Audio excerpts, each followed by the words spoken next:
powers must act together because if we're not at the table, we're on the menu. Somewhere Europe has to grow out of the mindset that Europe's problems are the world's problems, but the world's problems are not Europe's problems. चुन चुन करके हिसाब लेना ये मेरी फितरत है. Why should it be a problem if I'm smart enough to have multiple options? You should be admiring me. Bharat झुकने वाला भी नहीं. The rise of India will be determined by India. It will be determined by our strength, not by the mistakes of others. The old order is not coming back.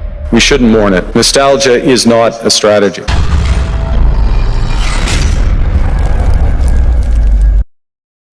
Hey guys, welcome back to my channel. In this video, we are going to talk about something interesting. Things that are happening in the Middle East and the Indian Ocean region. And they're very important because they're going to shape the world order. Actually, in fact, not they're going to, but they are actually shaping the world order. Now, see, in August 2023, India's Prime Minister, he became the first Prime Minister to visit Greece in 40 years. And when he went over there, during his visit, he upgraded this relationship into a strategic partnership. Then came February 2026, that relationship has moved from diplomacy to defense. With India and Greece, they have signed declaration on defense industrial cooperation, and they have established this bilateral military cooperation plan as well. But Greece is actually only one part of a much larger Indian move into the Mediterranean, into Turkey's neighborhood. We have Armenia.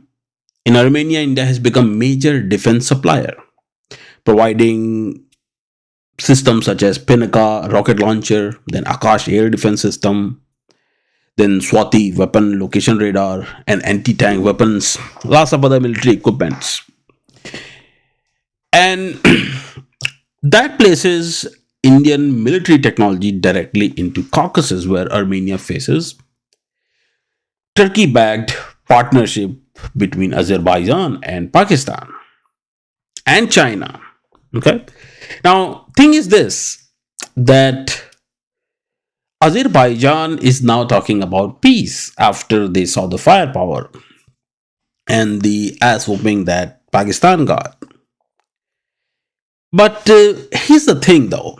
There is still, I would say, one country that has been backing Pakistan no matter what. And that country has been trying to make move in the Middle East. And they have some dream of some empire or something making a comeback. But at the same time, while all those daydreaming is going on, India is also expanding its defense partnership with Cyprus through military cooperation, maritime security, naval engagement, and defense industry collaboration. Now, one thing about Armenia, I want to tell you that Armenia's major defense supplier used to be Russia. But after 2022, Russians have been busy in Ukraine, so they were not able to provide that kind of support anymore to Armenia. And that gap, that vacuum was filled by India. Now, what you have to understand is that these are not isolated relationships. When I say these are not, meaning that India-Greece relationship, India-Cyprus, then India-Armenia. And in fact, what's going on is that Cyprus and Greece are about to sign defense pact as well. And then Cyprus and Armenia are going to sign. So these things are going to actually form a web of defense partnerships, which will eventually lead to interoperability and all that. Now, what's happening is that Cyprus is very important in the Mediterranean for many reasons. It is very important to India. Now, the question really is that all these countries that you see, they have one thing in common. What that thing is? That thing is that they are all in Turkey's backyard. So the real question is that why is India entering into Turkey's backyard? Why not just leave Turkey alone? See, India is entering Turkey's backyard because it contains the pressure points that can reduce Turkey's leverage. All right. And it's not actually the way I'm looking at it. It's not emotional revenge or something. That it's not it's a Pakistan type situation. It's a emotional. It's not an emotional revenge. It is just simple structural geopolitics. And what India is doing is that India is following the dependencies. Like I have said, that in geopolitics, there is a framework that works. What is that? Dependency, vulnerability, solution, and consequences. Meaning that dependencies on anything, too much dependency of anything leads to vulnerability, and vulnerability requires solution. And depending on that solution, there are consequences. Okay, every geopolitics follows this dependency framework. Okay, so once again, question is why India is entering into Turkey's backyard, and that's what we are going to talk about in today's video. Please do like and subscribe, and let's get going. Let's get started. Let's talk about what exactly is going on in the Middle East, Mediterranean, and the Indian Ocean region, and how the world order is going to shape in that part of the world. Now, then let's first of all, before we get into any further deeper into the video, let's talk about why India now sees Turkey differently. What exactly went wrong between India and Turkey? See, earlier Turkey was not India's direct problem. It was a distant NATO country with Ottoman Empire nostalgia, living in that daydream of, bringing back that Ottoman Empire, mighty Ottoman Empire. But actually, Ottoman Empire was never that mighty the way historians, especially the Europeans, they describe it to be. But anyways, and then Pakistan friendship, then anti-India positioning on Kashmir. Okay, so for them, for India, Turkey was never a problem. But there were things that happened. Okay, now let me actually share my slide real quick. Okay, so Turkey, for after a while, why India had to act? Turkey actually stopped being an irritant. It became a threat. It started to become a threat. First of all, it used to be just Kashmir support, that Turkey backed Pakistan on Kashmir, United Nations General Assembly meeting, whatever it was. Turkey always, just for no reason, let's go with Kashmir. Even though, interesting thing is that India actually helped Turkey during their earthquake when their whole entire city was just destroyed because of the earthquake. So India was the first country to respond and send help to Turkey. But right after that, Ottoman Empire Shahenshah, he went to United Nations General Assembly and started to do Kashmir, Kashmir, Kashmir, and all that. Anyways, now what exactly became Turkey's problem? Why Turkey all of a sudden started to act like this? See, what happened is that Turkey somehow believes that they have this group called Guen or Feto friction. So this is their internal thing. There's some group which is Guen group. So what the Turkey is saying, that this group actually is being harbored by India, and they are in India's certain systems. They are doing something, and India is basically harboring them for an anti-Turkey activities. And India simply said that no, we are not doing any of that, and India sent them the proof as well. But they kept on doing it. So whatever it is, that see, at the end of the day, you want to believe what you want to believe, right? So that's one aspect. The third thing was the Turkey, Pakistan, Azerbaijan axis that they were forming. And they were forming that axis near the Mediterranean, near Armenia, so that with China's backing, especially because China's goal was to bypass Azerbaijan, and through Armenia they wanted to go to Turkey and then directly into Europe. After Russia-Ukraine war, China's trade route to Europe was simply blocked. Okay, so China has been looking for alternative routes ever since, and this was the best one. And but all this was good until Operation Sindoor.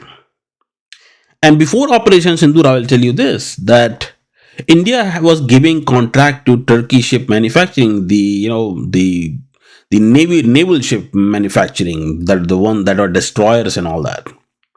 They were giving Turkey contract for shipping and all that too. But what happened is, in the Operation Sindoor last year, what they found out is that Turkey was arming Pakistan. The drones that Pakistanis were using, they were all Turkey made. And that's the support that Pakistan was getting from there. And once that happened, that was the red line that Turkey had crossed. Okay. And this is when Turkey is no longer just, something, a nuisance or something that's just talking about Kashmir and supporting Pakistani propaganda or whatnot. Turkey is now seen in India as part of Pakistan's strategic support system and hence a national security threat for India. Now, if Turkey is becoming a national security threat for India, then India will have to have some sort of proportional response accordingly, right? So India's response is, at this point, is not just some diplomatic anger, it is strategic repositioning.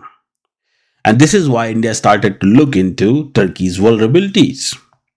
Right? Say, like I said, dependency, vulnerability, solution, and consequences.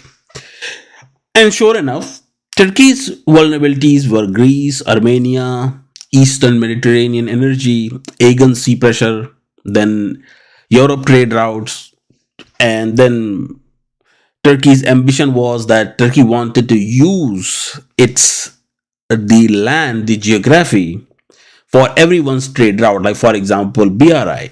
Turkey wanted to be that country because you get paid this way, right? But after India started this campaign and he started to hit Turkey's vulnerabilities, sooner or later that thing is gonna be impacted as well, and hence is gonna impact Turkey's economy as well. And by the way, the destroyer making companies and all that, the naval, all the defense contracts that Turkey was getting from India, they were all cancelled too. So Turkey now is not getting any defense contract or any kind of business deals from India either. Okay? So that's the reason number one, that when you go out of the way to mess with the bull, then you're gonna get the horns. And that's how it is. If you don't believe it, look at the history, you're gonna get it. Anyways, then comes the reason number two. And the reason number two is IMEC. Why the Eastern Mediterranean though, right? You have to understand that, like, why IMEC? See, here's the thing. The origin node for IMEC will be India. It will go through Haifa, which is in Israel, Cyprus, Greece, then Europe. Okay. IMEC is India's long-term architecture linking India to Europe via Middle East. Okay. Now let me actually share this real quick with the map. Okay. And then let me explain this to you real quick. Now, if you see here, okay, what's going to happen with IMEC is that from here, lots of you know IMEC, but I'm not going to repeat same thing. Okay, I promise you. From here, the UAE, then Saudis, Israel, and then somewhere here is Haifa, Cyprus, and then you're gonna go into Greece. Greece, I already talked about Greece. 3 ports of Greece that India is working to acquire, and here, and here. Okay, these 3 ports will be there, and that's how India will enter Europe. All right. Now, So why Turkey became important? Let me explain you Turkey's important, Turkey's geographical importance. Okay, Turkey's geographical importance is this: that right here is China. What China was doing is that China was simply going through Kyrgyzstan, then they were going into Turkmenistan, then from Tehran they were going into, they were not going through Iraq and all that because this is a messy route. But their whole idea was go to Azerbaijan from here, and then from Azerbaijan, because you see Armenia right here, right, this part. So because Armenia doesn't allow them, because Armenia is part of that INSTC that India, Iran, and Russia work on. So they don't want BRI. China actually doesn't want BRI to intersect, okay? Intersect INSTC, and Armenia doesn't allow it. So they have to go from here to Georgia and then get into Turkey, and then from here they have to get into Europe and all that. That's where Turkey actually becomes important. And even if they go to Tehran or Baghdad and all that, and it's still, even if they go to Tehran and Iran and then they enter Turkey right here directly also, okay, still Turkey becomes very important for China and anybody who wants to enter Europe. Okay, so Turkey is the land route right here. Okay, everything else is a mess, one way or the other.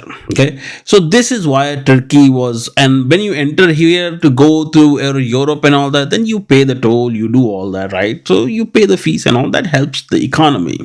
Okay, and that's where the game was. Okay, and what India is doing is that now with this thing, what India is doing is that with Haifa, Cyprus, then Greece, all this, India is completely bypassing Turkey, and Turkey's claim that there will be no corridor without Turkey, that claim will be busted, that it's just a simply myth and nothing more, nothing less. Why it will become a myth? It becomes a myth because as long as India wasn't entering in this region right here, all these countries, Greece, Cyprus, then Israel, all these countries are pretty small countries, and Turkey could basically, put some claim there that, hey, we are this, we are that. But when a bigger power enters the region and flexes its muscles, then things change. Okay. And that's what's happening here. Now, there's another game here too. Why Turkey? You have to understand this game. Why Cyprus is such a very trigger point for Turkey.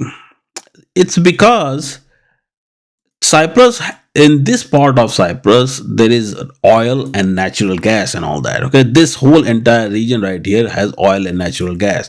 Now, when a country like India enters here and does defense pact with Cyprus and starts to get involved into all the drilling and all the process in here, we are talking about a complete trade corridor here, right? So that of course is going to become a concern for somebody who has been eyeing to take it. That's exactly what it is. Okay, so that's the whole entire game. That's another reason why now India is entering. India is not just with this. India is not just giving a pain, something to think about. India is also making sure the trade corridor is useful, and it is a trade corridor after all. Okay, so that's another reason. Now, so what's the third reason? Third reason is that why these three countries, right? Why Cyprus, Greece, and Armenia specifically, right? So Cyprus, Greece, and Armenia specifically because I just explained it earlier. Let me share my slide real quick, 1 second. Yeah. So why these three countries? Right, I explained you Cyprus, Turkey's most sensitive strategic wound. 1974 partition, TRNC military presence. Then Cyprus is Turkey's Pakistan, more like, and India entering Cyprus forces Ankara to recalculate every eastern move. And it's not just that, it's more so about oil and natural gas. See, Pakistan leaving India was a whole different ball game. Pakistan was important for British. Okay, when Pakistan was created, Pakistan was created simply so that British and Americans can keep an eye on Soviet Union. Why? Because back in those days, Soviet Union used to be a neighboring country of India. At first, British wanted their base in India. They said that, hey, can we have base in India? India said that no, you cannot have any base here. You've been here 300 years. You're not satisfied, dude. Get the fuck out of here. So, but Cyprus situation is a little bit different. Cyprus situation is that Cyprus has economic impact. Cyprus is not beneficial for some third country like that just because it has geography or something, or some third country wants a base in there. Pakistan's situation is that Pakistan doesn't have oil or natural gas. Pakistan is important, was important, at least now it means nothing. Because now American bases are getting bombed over there in Pakistan too.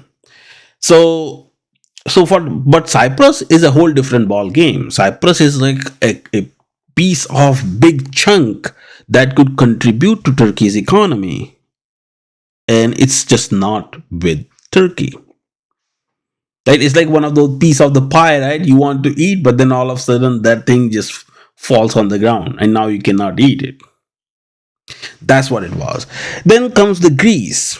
Greece, up until now, okay, India entered Greece because China was there. China has a port in Greece. It's called Pero or something like that. But that's the port there. And now India had to enter China over there too. India had to enter that region to counter China. Because see, India is not trading with the European Union and US and everybody else, the whole world at this point, not because everybody wants to trade with India and make India rich. No, there are certain strategic values involved in it. Okay, when you trade with India, then you are sending message to China that, hey, you're not a dependency anymore. Like I said earlier, right?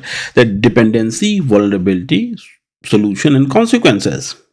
So world was afraid that China is becoming a dependency, especially when you are in the fourth industrial revolution. The fourth industrial revolution is all about AI and semiconductors. Okay, you have to understand this. The entire fourth industrial revolution that's how it's gonna be. And as we enter the fourth industrial revolution, as it evolves, you're going to see that space technology, quantum physics, quantum technology, quantum computing, all that is gonna evolve too. So in the fourth industrial revolution is all about computing and space. Okay, and now you have already seen that there is a link that has been established between computing and space too, meaning that now there are data sats. What is that? Meaning that satellite based data centers, they will be in space, right? Anyways, so Chinese dependency is what world has to counter. And that Chinese dependency, only country that is very well capable of countering that dependency is India. They have to. Why? Because India has the scale, India has the talent. I mean, talent as in, like, let me give you a little bit of number on this one too. That India's military age population is almost, I would say, I think it is 600 million or something like that. Okay, 600 million, which is twice the population of the United States. The total population of the United States. Think about that. That's just India's military age population. Now you see. So that's why. Now, when India when India gets that space in Greece, then India gets 3 ports. Even though China has only 1 port, India gets 3 ports. And before that, now China and Turkey were working hand in hand. Turkey was working with Russia hand in hand. But now when India is present there, then now Turkey has to think about it. Even though India may not pose any threat, India may not take any threatening posture or anything, but presence over there, the mere presence is good enough for messaging that think about your next move. When you send a drone or any such thing, then that drone can actually be dropped on you as well. And the fourth reason I would say is that India's own military industrial complex. India needs countries that will buy India's equipments. And when you start to look at the dependency, vulnerability, solution, and consequences, you find what? There is a dependency. Armenia has a dependency. Dependency is a problem, meaning that national security is a very big structural, systemic, I would say, systemic dependency. Same thing with Greece. Greece is in the neighborhood of a major country. I mean, Greece and Turkey have gone into tussle in the past.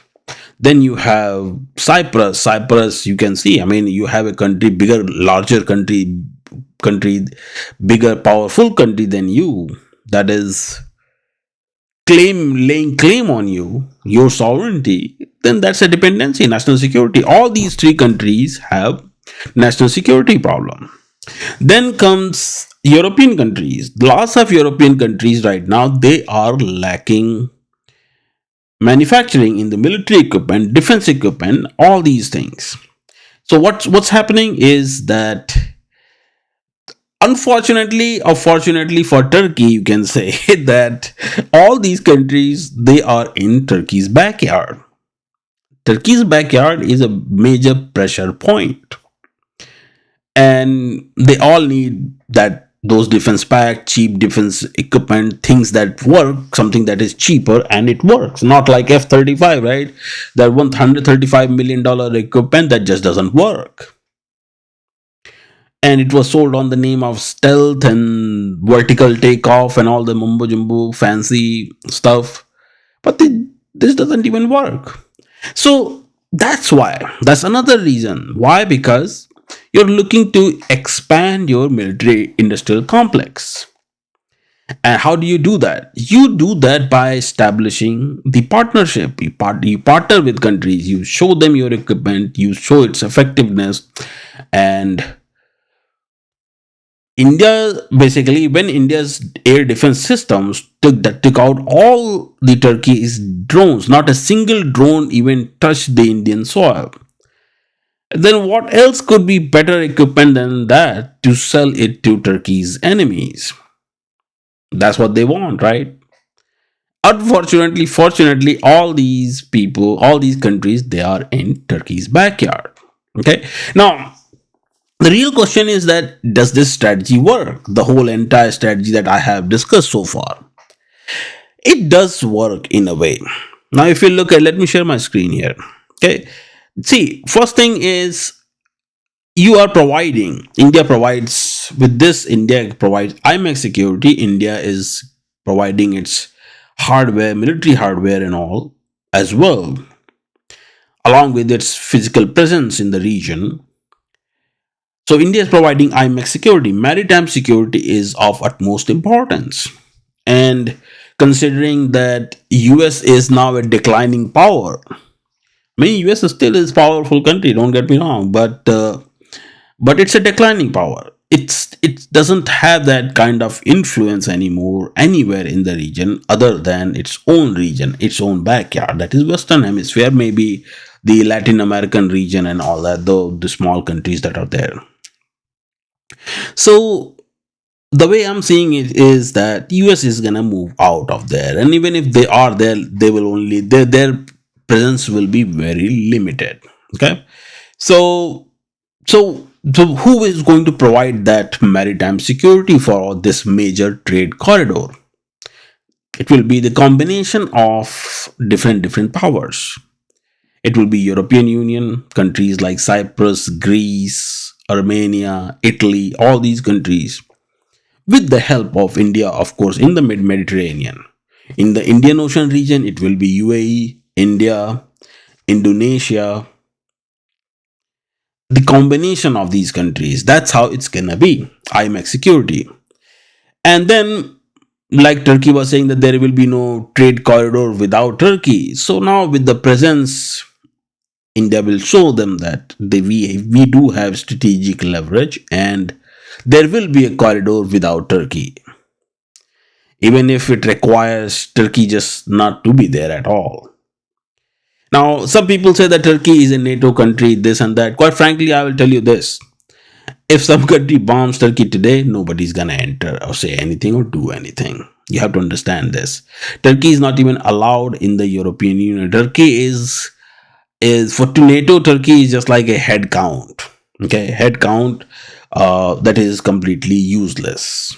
Okay, that's what it is. Nothing more, nothing less. It doesn't add any value into Turkey. It's just a matter of the size and because of the geographical location, because Turkey sits on the door of the entrance of the Black Sea and the Sea of Azov. That's all. So if Turkey is not part of NATO, let's say Russians do some sort of if Turkey is not part of NATO, what happens? Then Turkey may join and do some sort of military alliance with the Russians. Now, when that happens, then guess what? What will happen then? Then nobody will be able to enter Sea of Azov and your Black Sea. Now, let me show it to you real quick here. Right here is Turkey, right here. Now, if you look into it, then what do you think is happening here, right? This is Istanbul right here. So when you see, then so from this narrow strait right here, then you enter here, right? And then you enter the Sea of Azov, right? And then you go into Black Sea and all that. But if, let's say, if Turkey is not part of NATO, then what happens? If Turkey is not part of NATO, Istanbul is not part of NATO, then and Ankara is not part of NATO, then what do you think is gonna happen? It will be part of somebody else. It will join hands with someone else. And guess what? From Sea of right here, and then you have Black Sea, right? And then this is Sea of Azov right here. What do you think? This is Crimea. Okay, this is Crimea. Now imagine Turkey had military alliance with the Russians. If Turkey had military alliance with the Russians, how long this is gonna survive then? That becomes a very important factor, right? US is able to do things in Georgia because Turkey is part of NATO. US, CIA or anybody else won't be able to do anything without the neighboring countries' help.